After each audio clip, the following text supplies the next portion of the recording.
was based on a request from Secretary Austin and included advice from senior commanders and, of course, concern for the safety of our troops who have incurred additional risk by deploying in and out of Somalia on an episodic basis for the past 16 months.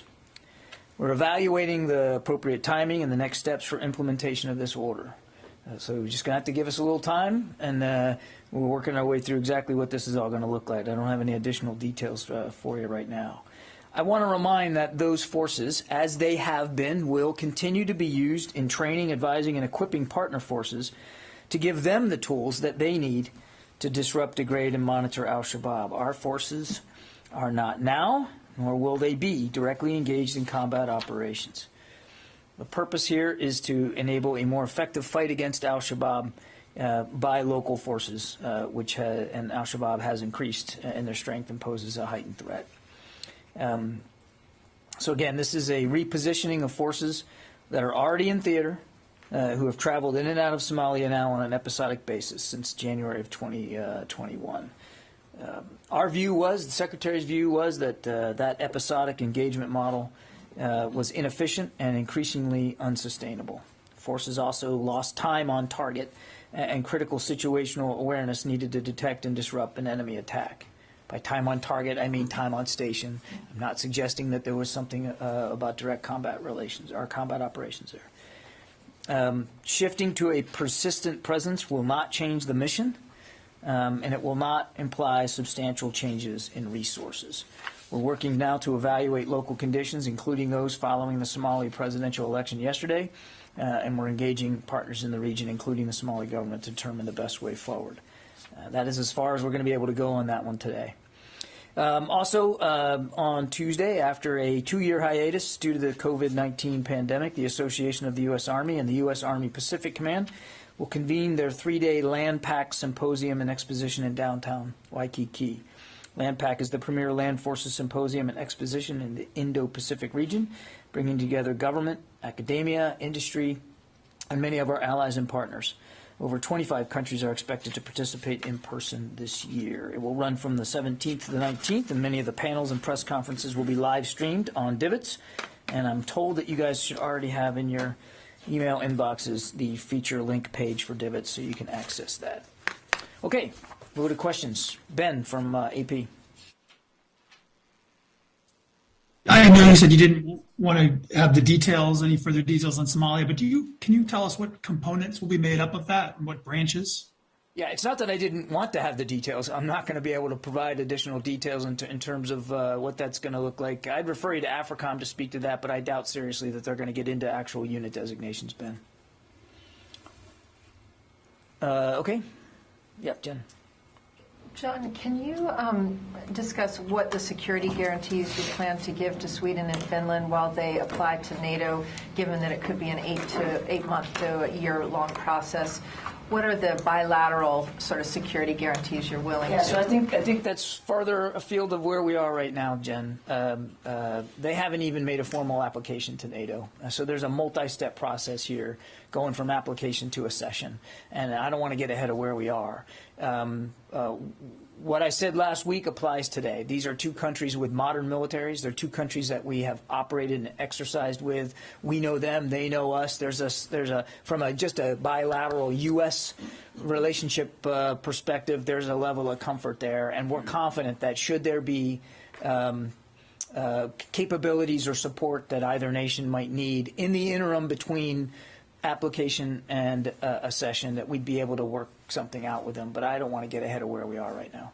And what is your reaction to Putin's response to their informing him that they will likely apply for NATO? I think, look, I'd let Mr. Putin speak for himself. I don't think there was a great shock or surprise that the Russians reacted the way they did about the news of these two countries wanting to join NATO. I think there's a few things that we all need to keep in mind. One, NATO is a defensive alliance. It has never, and it does not now pose a threat to any other nation, and that includes Russia. Two, it's not up to Mr. Putin or any other third party to get a veto on whether a nation joins NATO or not. That is between that nation and the other members of NATO to decide. And again, there's a multi-step process here. Three, I think we need to remember who is actually the aggressor here and whose actions probably are motivating those two nations to want to join NATO, and that's Mr. Putin and Russia themselves. They made a decision to invade Ukraine, a nation which also posed no threat to anybody. They made a decision to jump in there with hundreds of thousands of troops, or more than 100,000 troops, and they're the ones prosecuting this war in an utterly brutal way.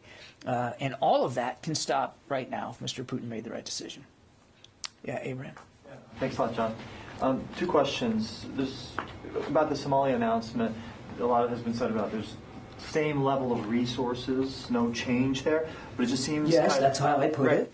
Thank you. So it seems, though, that there'd be a lot less airlift used, Air Force assets, moving those guys back, the operators into and out of Somalia. And then second related question, the Air Force is divesting 100 MQ-9s to another government agency. Can you say what agency and if those will go to Africa? I don't have anything on that one. I'd refer you to the Air Force. I don't have any information about divestment of unmanned systems. That's really an Air Force question to take. But look, I mean, as we called it, episodic. We did not feel, the Secretary did not feel that was in the best interest of helping partner forces go after a continued and in fact heightened threat by al-Shabaab. So we believe this is the best, most efficient way to continue that mission, the advise and assist and training mission. And by having a persistent presence, it's possible that there will be a diminution, if you will, on transport back and forth, I think. But in general, Abraham, I mean, this isn't going to make a huge difference resource-wise, and it's just the right thing to do. I mean, the advise and assist mission, as we've seen in many places around the world, is best done when you're on site and you can develop those relationships and keep those conversations going and stay as relevant as possible when you're coming and going. That's a little bit, that contact is a little bit harder to work. Barb, Opportunity for more ISR from Somalia. I'm not going to get ahead of where we are, Abraham. I mean, those are questions that only General Townsend at AFRICOM can speak to. The point is, al-Shabaab remains a threat. And that threat we assess not only continues but is increasing, and we believe this is the best way for us to continue what has remained a very valuable advise and assist and training mission. It's just this is a better way to do it. Barbara. On Somalia, can you tell us? You said the threat is increasing. Specifically, as much as you are able to, what is the al-Shabaab threat right now to the U.S. and U.S. interests? Do you believe al-Shabaab is capable of actually carrying out an attack outside now? They've done it in the past, but now carrying out an attack outside of Somalia. Do they have the capability to do that? Because you're doing this, you say, because the threat's increasing. And on the advise and assist, in the past, U.S. troops did accompany Somali and African forces into the field for advise and assist on their missions, but staying behind the so-called last cover and conceal position. Will that still be the rules of the road for U.S. troops, that they will, in the advise and assist role, go out into the field on missions, but stay behind any so-called, sort of line of contact, if you will? I'm not going to get into specific ROE from the podium. I don't think that would be a valuable thing to do. The advise and assist mission that we've been conducting will continue. It's just that now our troops won't be coming and going. They will have a persistent presence there. So there's really no change to the way in which we've been doing advise and assist. As for the increasing threat, again, I want to be careful not to get into specific intelligence here, but this is al-Shabaab continues to conduct attacks, certainly there in Somalia. They have been capable of conducting attacks in the region. And we know that in the past they have expressed at least the intent and desire to attack outside the region, including against American interests. So we're watching this closely. This is not a threat that's going away. again, it's not like we haven't been doing anything in Somalia at all. That's not true. It's just the Secretary believes, and the President has approved his recommendation that that a better, more efficient way to get at that threat is to have a more persistent presence. But it'll be a moderate presence. It'll be the work they'll be doing will be deliberate to the threat. Very quick Ukraine follow-up. Do you have anything currently on the status of Kherson and the extent to which Ukraine forces may be operating, trying to push the Russians back? In Kherson? In and around Kherson, do you have any status on Kherson at the moment? Again, being careful that not to get into too much tactical detail here in Ukraine. Our assessment is that that Ukrainian and Russian forces continue to come into contact and conflict with one another around Kherson. The Ukrainians, as you know, prevented the Russians from moving from Kherson to Mykolaiv, that town to the northwest on the northern coast of the Black Sea. In general, we just assess that there has been increased activity over the last couple of days between those two cities, Mykolaiv and Kherson, and between, obviously, Russian and Ukrainian forces. But I couldn't tell you on them, with great specificity where exactly that fighting is, but there has been active fighting in and around Kherson in the last couple of days. Sylvie. To go back to Somalia, at the beginning of his mandate, President Biden decided to limit the number of airstrikes, especially in Somalia. So does this decision to go back on the ground means that airstrikes are going to resume? I think we'll just let the mission play out here, Sylvie. I'm not going to be able to predict for you whether and how and to what degree activity like airstrikes are going to increase or decrease going forward. The mission is not one of combat operations for our troops. It's advise and assist. And I think I'd leave it at there. Yeah.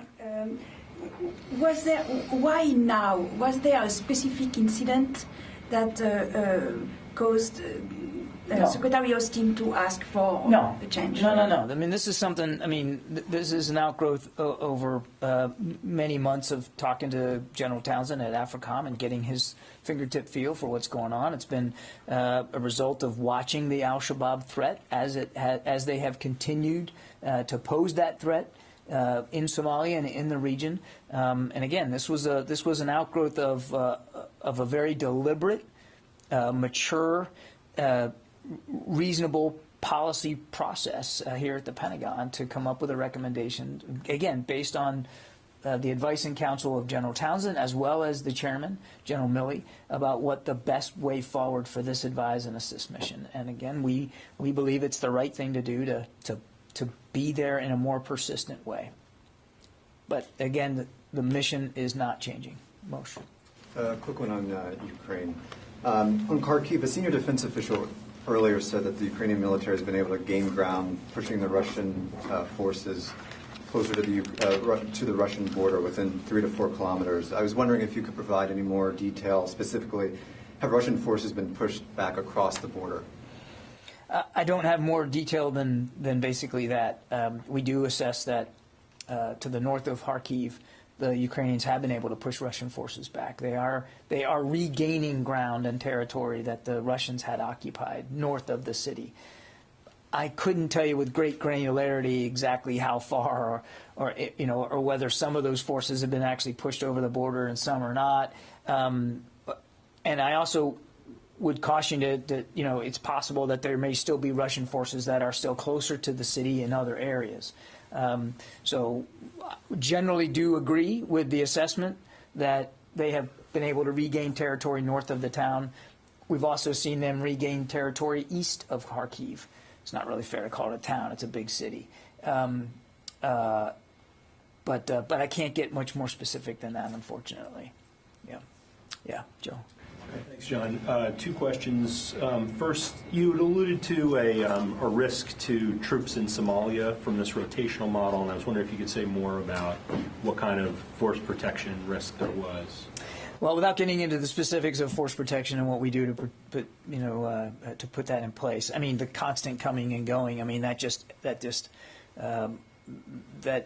if you're trying to do advise and assist, and you're trying to develop those right relationships, if you're coming and going, it's harder to do that, which doesn't make the mission any easier to accomplish. And then just the travel in and out incurs a time and additional potential risk here. So we just think it's the right thing to do. And then on Sweden, Sweden's defense minister is visiting Washington later this week. Is he going to be here? And can you offer any kind of preview of his on what might be on the agenda? The Secretary is looking forward to meeting with the Swedish defense minister on Wednesday, and we'll certainly have more to say about that after that meeting is over. I don't want to get ahead of the agenda. I have no doubt that the defense minister will want to discuss with the secretary their plans with respect to NATO, but I also think that there'll be a robust discussion about what's going on in Ukraine, because it has fundamentally changed the security environment in Europe, and it's clear that the Swedish people also recognize that it has changed. So I have no doubt that that'll be a major topic of discussion. But again, we'll do like we normally do. You guys will be able to catch the beginning of the meeting, and then we'll have a readout afterward. I'll probably end up coming up here to talk about it. Travis. Thanks, John. Two questions. The first on Somalia. It appeared from other reporting that part of the Secretary's justification to the President was that this will allow the targeting of specific leaders within al-Shabaab. Can you confirm that? I'm just going to say that it will allow us to do a better, more persistent job of advising and assisting the Somali forces, our partner forces there, as they go after al-Shabaab. And the second question, totally unrelated topic, with this baby formula shortage, has there been any talk at all at the Secretary's level about whether this is a problem for military families and whether there's any kind of assistance or relief that could be provided? Yeah, it's a great question, actually, Travis. We're not immune to the same supply chain problems that other families across America are experiencing. And as you know, we have the commissary system on bases that provides groceries and foodstuffs for military families as a benefit of being in the military. But again, we're not immune to this problem, so we're working our way through that very, very, very hard.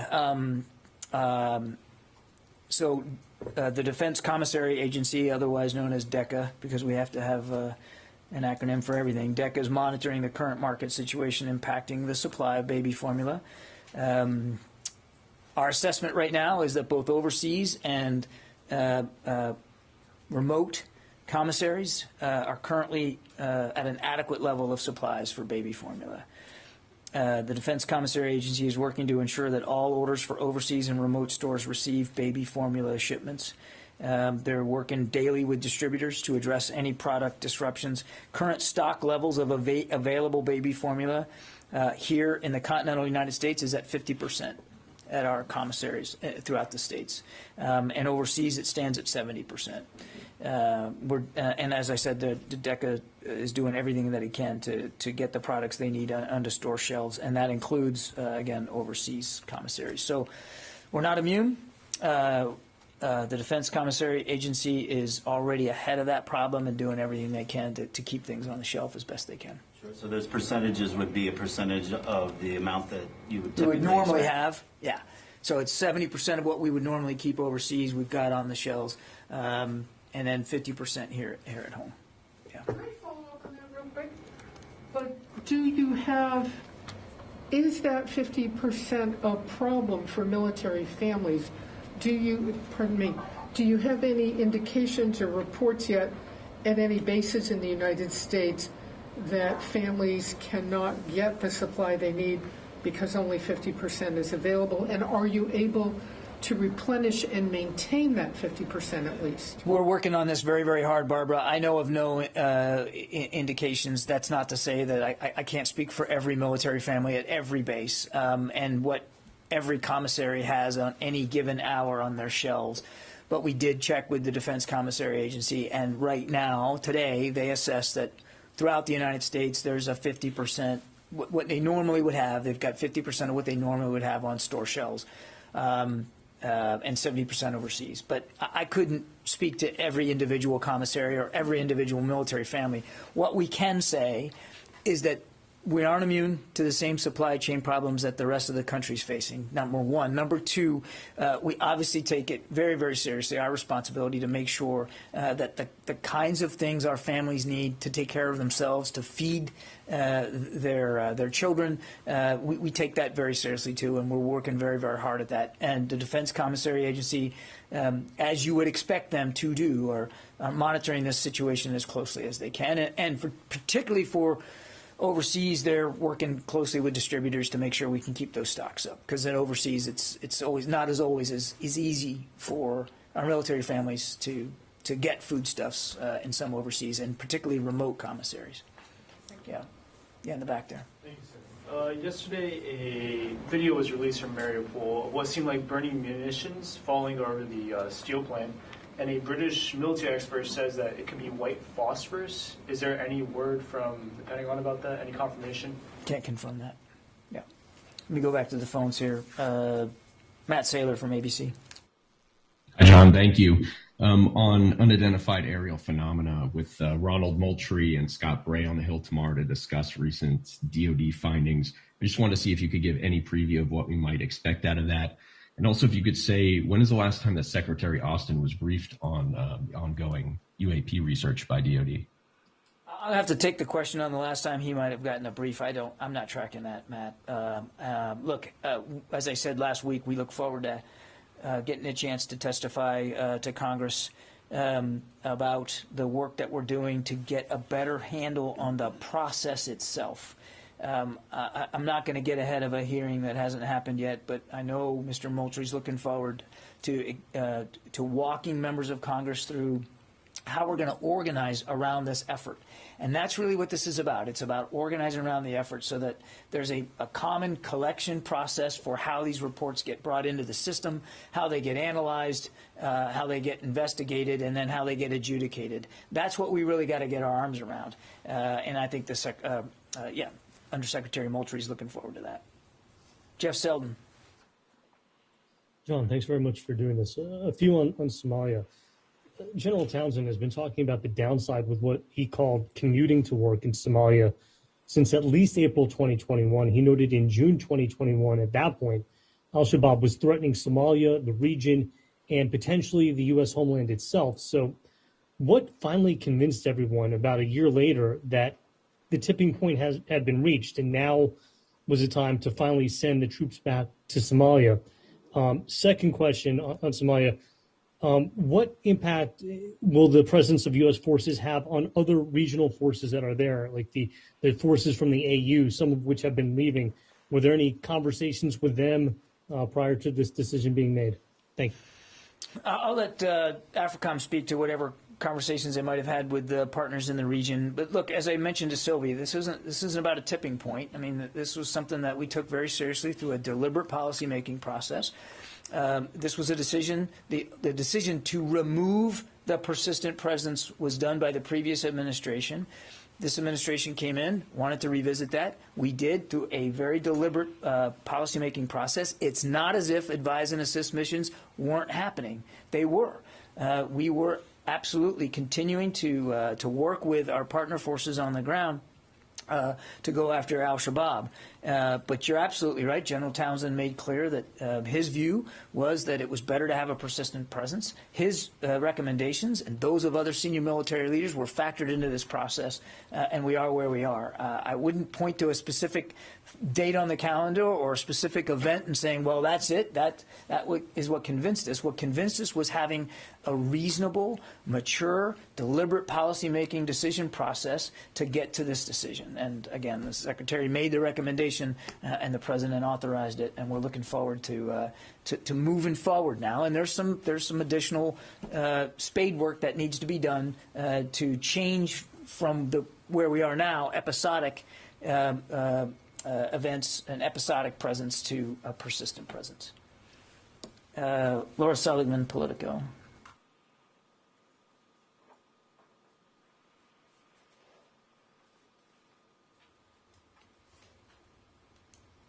Okay, nothing heard. Jared from Our Monitor.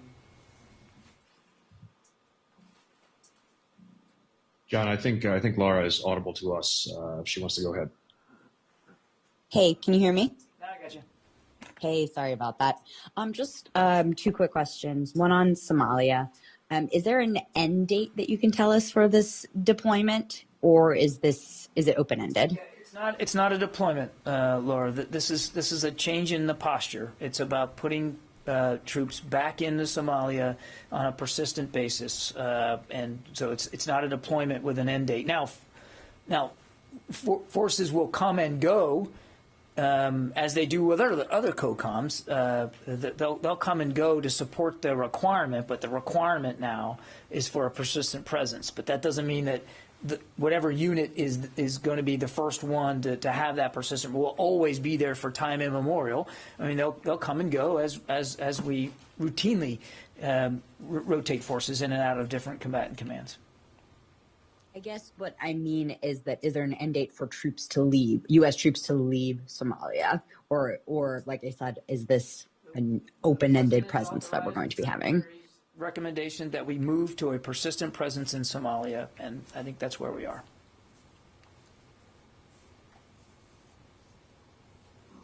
Okay. Did you have another one, Laura? Yes, sorry. Can you confirm reports that Ukrainian troops in that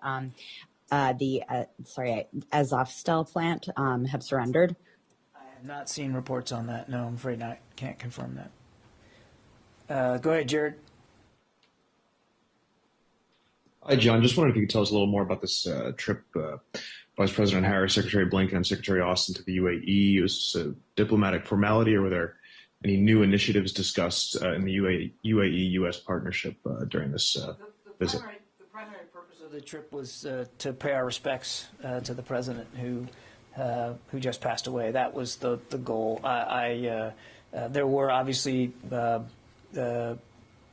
discussions that the vice president had, but I would refer you to the vice president's office to speak to that. The secretary was proud to go as part of the delegation, but it really is this is a White House thing to speak to, not the Department of Defense. Yeah. I have a follow-up on Somalia and another one. On Somalia, we have seen that Al-Shabaab threat was fluctuating over the years, and the United States was responding by over-the-horizon capabilities. Now you have changed the posture. Does that suggest the over-the-horizon capability actually didn't work in Somalia? No, I think that's a false comparison completely. When we talk about over-the-horizon counterterrorism, we're talking about counterterrorism operations in places where we have no partner forces, we have no footprint. Somalia wouldn't be that case. And it hasn't been that case because we've been going in and out of Somalia. Now we're just going to be able to stay there. And there are partner forces, and they are the ones engaging al-Shabaab. It's a completely different scenario altogether. And I have another one, sorry. I have two questions. The other one, Sweden. Turkey has put some reservations on Sweden's application to NATO, citing the PKK's presence in that country, and PKK is a designated terrorist organization by the United States and almost all NATO members. Would you recommend Sweden to take action against PKK in order to bridge this disagreement? That is not for the Department of Defense to speak to, Qasim. We're still working to clarify Turkey's position on this. They're a valued NATO ally. Neither Sweden nor Finland have made a formal application to NATO yet. There's a process here, and I think we're going to work our way through that process. But it's not for us to dictate from the Pentagon what the foreign policy of another nation ought to be. Yeah, Rio. Thank you. I want to ask you about China's nuclear development. The Admiral Richard said in the congressional hearing this month, China will likely use nuclear coercion to their advantage in the future, as Russia did in Ukraine. Is that an assessment the Secretary agrees with? I think the Secretary has been crystal clear that we consider China the #1 pacing challenge for the Department, and that they routinely try to use coercion and intimidation to bully their neighbors into actions or non-actions that suit China's what China believes its interests are, even though they may be inimical not only to those other nations in the region, but also to nations like the United States. So we're going to stay laser focused on that pacing challenge that is China. I'm not going to speculate about the use or non-use of nuclear weapons with respect to China's activities in the region. They've already proven that they're willing to bully and intimidate their neighbors. We want to see that action stop, obviously. But in the meantime, we also want to make sure we're building up the right capabilities in the region and the operational concepts to support those capabilities so that we can defend our national security interests in the region. And I might add the national security interests of so many allies and partners. We have 5 of our 7 treaty alliances are in the Pacific, and those incur upon us very specific, very real security commitments that we have to make sure we can meet. The Biden administration has expressed the interest in having a dialogue with China about the nuclear issues. Is that a part of the topics that the Secretary discussed with the Chinese Defense Minister by phone this month? I won't get into the more detail of the phone call with Minister Wei than what we've already read out. I mean, again, the Secretary was glad that he was able to have this initial conversation to begin to have communications at that level with Chinese officials. He was very clear about our concerns about China's behavior in the Indo-Pacific, but I think I'll just leave it at that. Okay, thanks everybody. See you tomorrow.